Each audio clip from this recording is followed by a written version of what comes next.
Hello and welcome to another exciting edition of Let's Talk Ghana here on Studios 2 TV. I am your host, Eric Mawina Egbeta. It's exciting to come your way again with the Friday edition of the show where we put Ghana first in all matters. Coming up on this edition, latest U.S. State Department report on Ghana highlights growing impunity among security agencies in the country, Western prison and detention centers, and the latest report also highlights a growing level of corruption within government and the judiciary. We delve into these matters shortly, and much later, Ghana becomes first of many to approve malaria vaccine for children in the country in what is seen as a big next step to dealing or eradicating malaria amongst children on the African continent. We return to go into these matters right after this.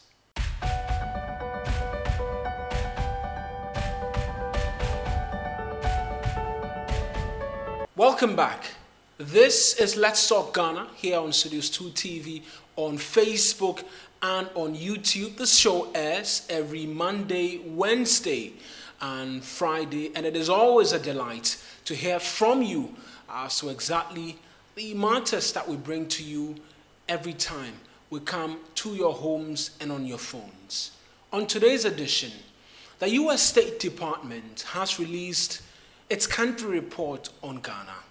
Most notable from that report are details on many matters ranging from corruption, human rights abuses, and the likes. The over 4-page document has become more of an annual thing where the U.S. State Department seeks to analyze and assess the rankings of countries and how well they perform on some of these matters. But very worrying are the details captured in this report on Ghana.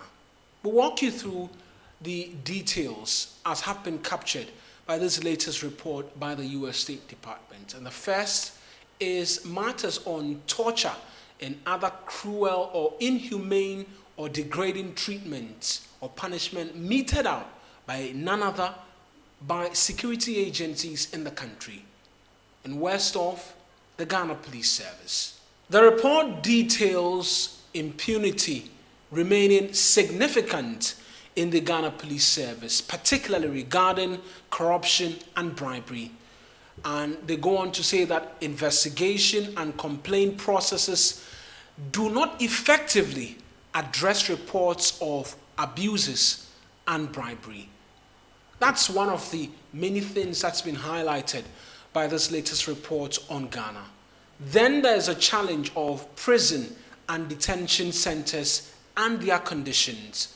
They say that prison conditions are generally harsh due to overcrowding, inadequate sanitary conditions, a lack of medical care, fiscal abuses, and substandard and inadequate food. And that's a general problem that's very well known here in Ghana.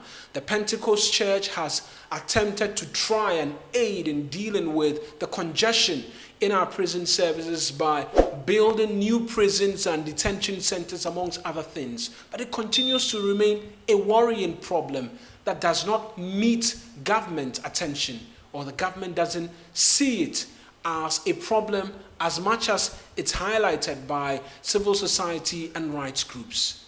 Then there's a denial of fair public trial, and this is where concerns of the judiciary and perceptions of corruption amongst the judiciary is highlighted by this report by the U.S. State Department. And the report says that while the Constitution and law provide for an independent judiciary, the judiciary is subject to unlawful influence and corruption. Judicial officials reportedly accept bribes to expedite or postpone cases, and in some cases lost records or issue favorable rulings for the payer of the bribe. An Access documentary comes to mind. After that investigative report and all of the noise and reforms that was engineered by the Chief Justice, the U.S. State Department report in 2023 is highlighting yet again these same issues. Then there's the freedom of peaceful assembly and association. That's another thematic area that's highlighted by this U.S. State Department report. And they say that the government restricts freedom of assembly. And that the Constitution, again, they mention the Constitution providing room for freedom of association. But for some reason, the report says that government generally did not respect this right, and they, in connivance, if that's the most appropriate word that can be used, connivance with the judiciary, work to prevent people from assembling. And it has been seen a number of times when there are protests, demonstrations, and the likes. Then the big area of concern, corruption and lack of transparency in government. The report says that a July report by the Ghana Integrity Initiative on Public Services Survey revealed widespread corruption and waste of public funds. Then there's the Afrobarometer Release report, which highlights perceptions of corruption which were increasing, and the public continuing to have less and less confidence in the government's ability to fight corruption. Those are just the thematic areas to which this latest U.S. State Department report highlights worrying challenges to Ghana's democracy. Of course, they tout our ever-growing democratic credentials and how well we're able to transition power, how well we're able to carry out general elections, although they raise concerns with the last general elections, that's 2020, which resulted in some untimely death of some 8 individuals, in some cases influenced by state security. We'll go on the telephone, not telephone lines, rather, we'll go on to Zoom, and on that last thematic area of corruption, speak to Edem Senanu. He's the co-chair of the Citizens Movement Against Corruption, and pick his thoughts as to this latest report by the U.S. State Department. What appears to be a recurring theme with Ghana and its dance with corruption. Now it's being mentioned as well again by this latest U.S. State Department report. Does it look like we can ever wean ourselves off the corruption tag? Well, yes. I don't know about looking as if. Obviously, the reportage would suggest to the contrary. But we do know that what it just takes is strong leadership with strong institutions to get a needed change. And so once the research tells us that all you need is strong leadership and strong institutions, the question is, have we sufficiently addressed those elements such that we can get a change? So the current reportage does not seem to suggest that, but it doesn't take away the fact that there is opportunity if we begin to be much more robust about our response to this canker. But the report, some would say, takes some dig of some sort at the current administration, and also the mention of the strong leadership which you refer to, which is also captured in the report, that the current administration, more often than not, appears not to do a good enough job in investigating and thoroughly dealing with persons within government who are named in one way or form to having to do something with corruption. That surely is a dent on the credentials of this government as it continues to tout itself that it's done more than enough in the fight against graft. Well, unfortunately, the level of responsiveness and robustness with which one was expecting that this government will deal with issues of corruption, apart from the initial political platform statements, and initial energies that they seem to have brought to bear. Subsequently, it all seems to have, died out. And we don't see that level of, effective dealing with issues that come up. And so the message is that this government is not as committed to the fight as we had all hoped.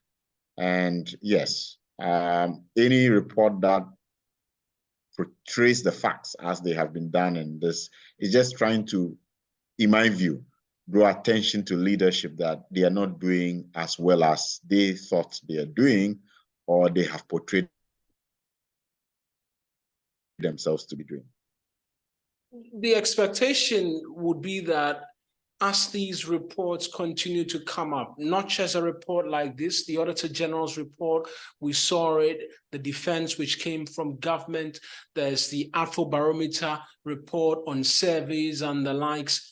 As these continue to come up, would expect some line of action. But you mentioned that aside the initial energy which was witnessed by this administration, it's died down and it continues to die down. Shouldn't these reports be rather spurring the government on to want to do more in the fight against graft?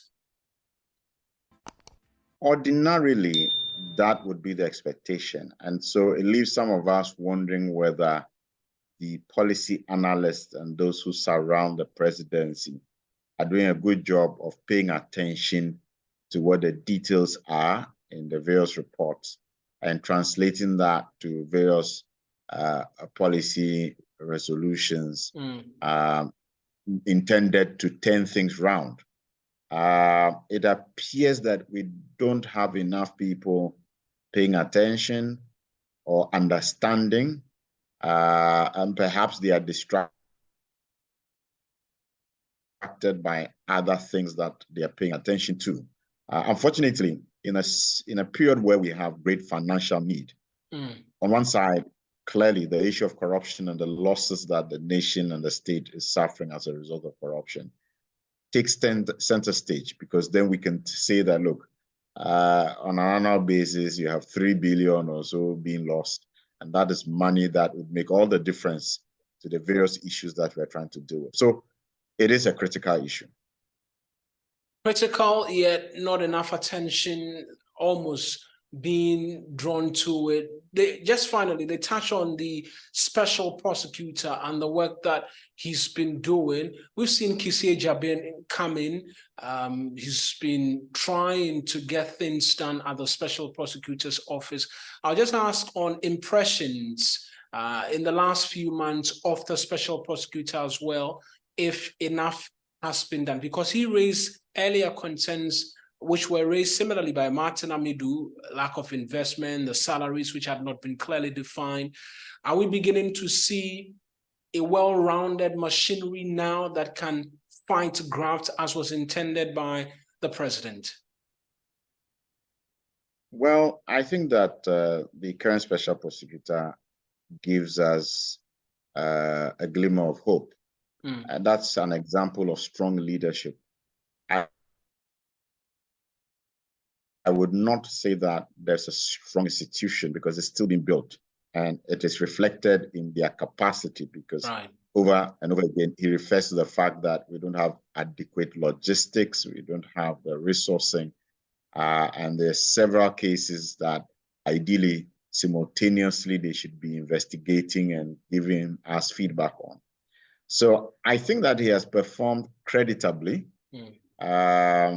In the initial stages when he was being vetted, prior to vetting, some of us had concerns because we didn't think he had that much anti-corruption experience as we had put within the law.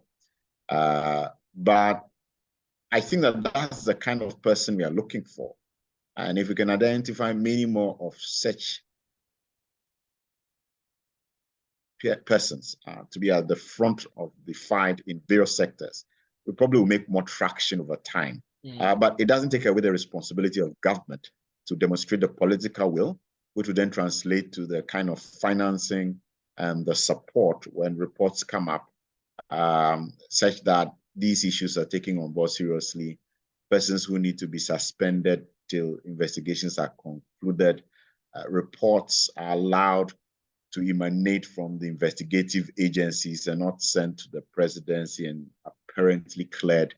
And the robust response to these cases, government distancing itself and allowing individuals to face the full recourse of the law. These are important things that will help increase the confidence of citizens. Right, Mr. Senanu, I appreciate that you could speak to us here on Studios 2 TV. And thank you for having me. Ateran Senanu, he's a co-chair of the Citizens Movement Against Corruption. Joined us via Zoom on the latest U.S. State Department report, which has highlighted, amongst many other things, concerns on human rights, corruption, not just in government, and that's another thing, but also amongst the judiciary and the other issues of concern, impunity amongst the Ghana Police Service and the likes. We'll go for a break here. When we return, we'll delve into some other matters. Good news for Ghana and our health system and government investment towards health. We'll get into that shortly. This is Let's Talk Ghana on Studios 2 Television.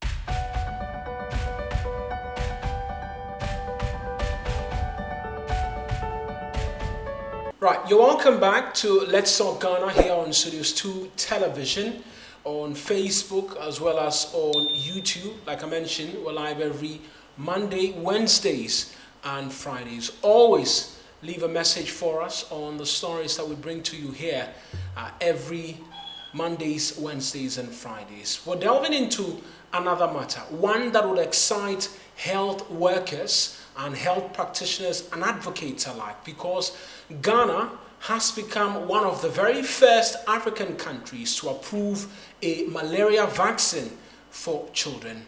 And the vaccine, developed by the Oxford University, is for use in children aged between 5 to 36 months. And the vaccine is called the R21, and it appears to be hugely effective, in stark contrast to previous ventures in the same field. And so the Food and Drugs Authority, they've assessed the final trial on data on the vaccine safety and effectiveness, which is not yet public, and they've decided to use it.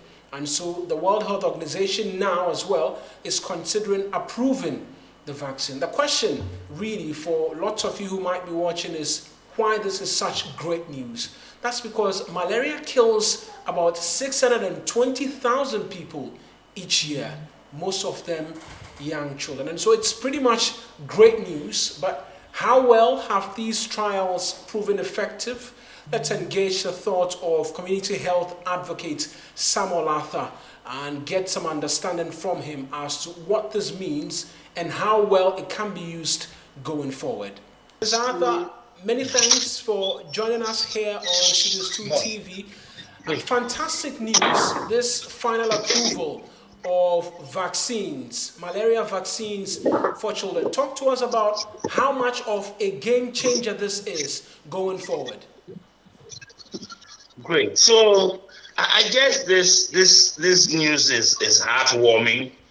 It's great. It's a major breakthrough because we all know how malaria actually continues to ravage our communities, particularly children under 5 years.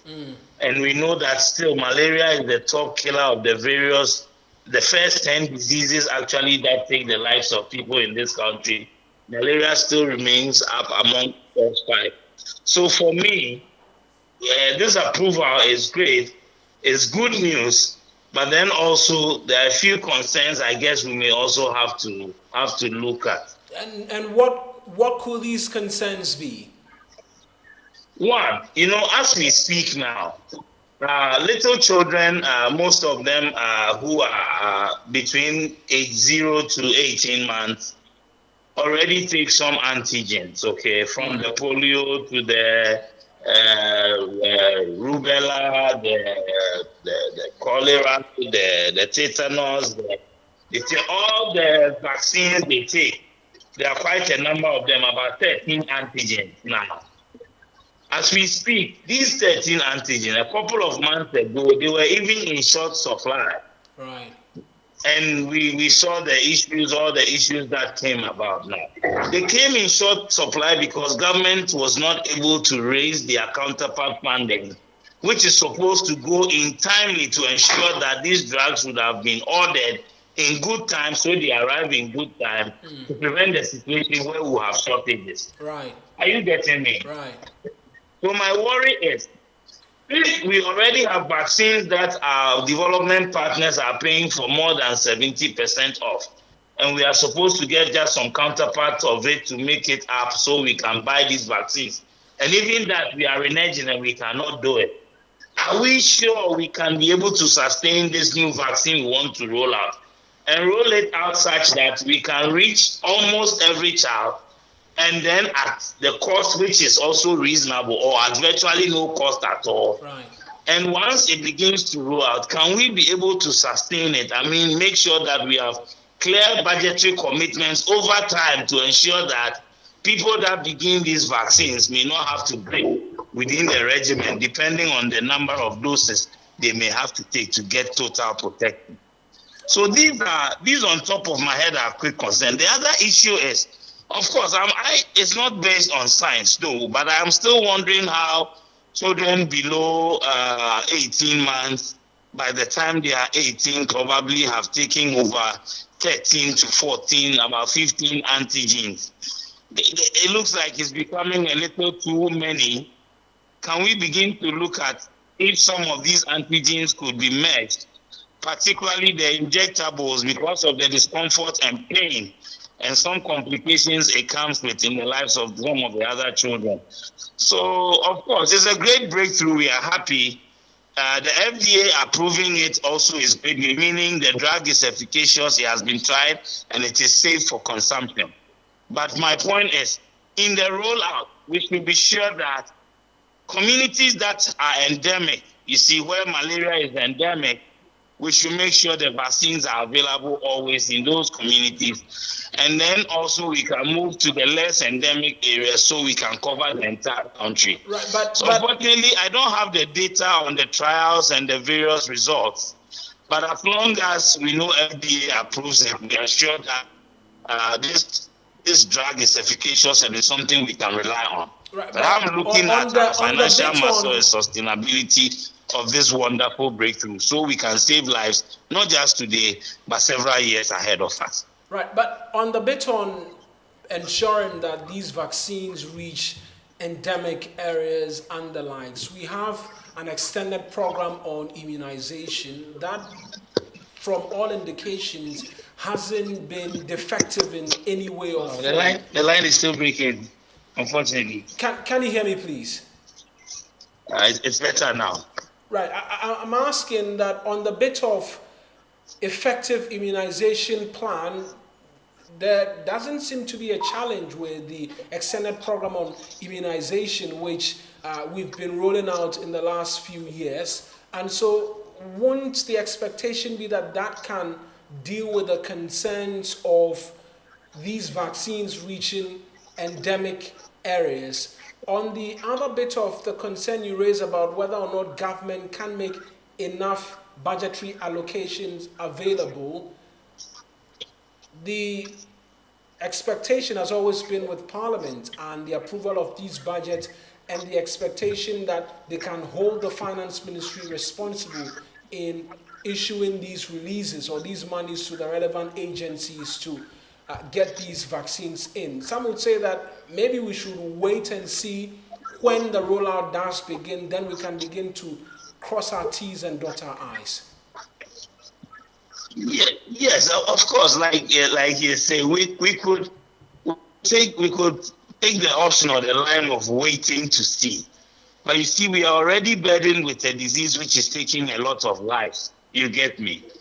So for me, once we have a breakthrough, any reasonable or any group of experts within that regime would be pushing for a quick rollout. Right. You get me? So for me, it's great. We have it, but we need to ensure that as a people, this is something we need for the survival of our children, so we prevent the unnecessary deaths.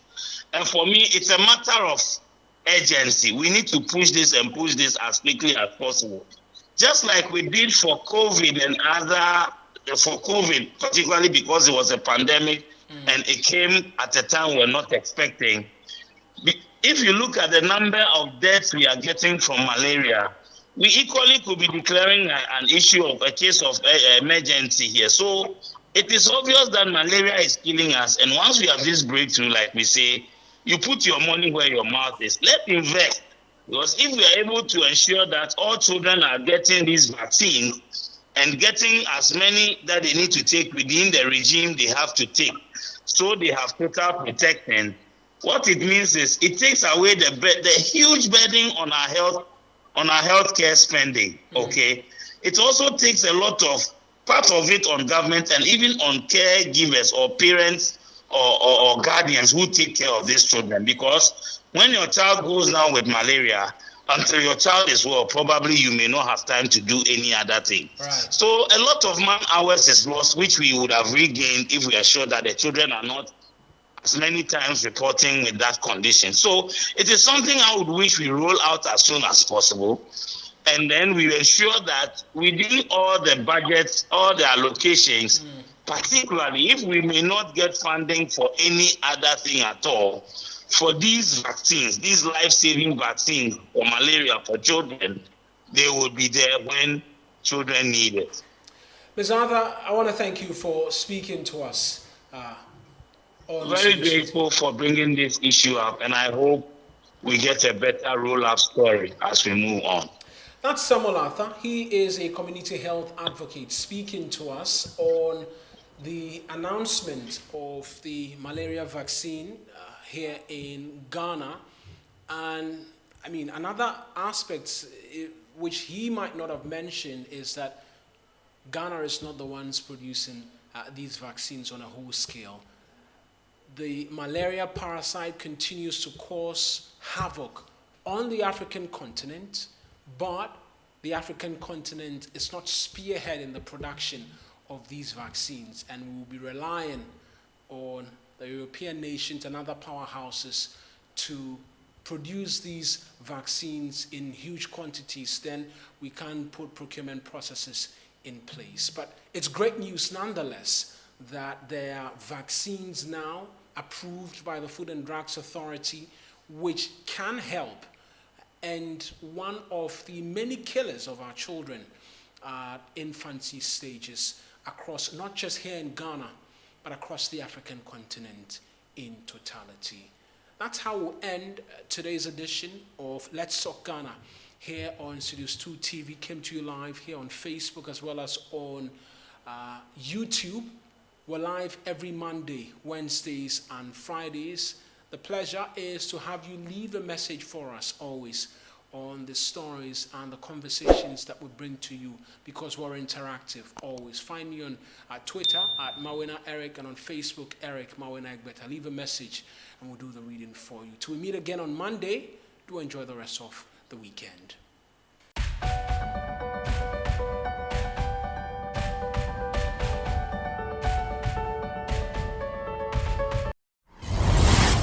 Studios 2 TV. The truth is here, in your eyes.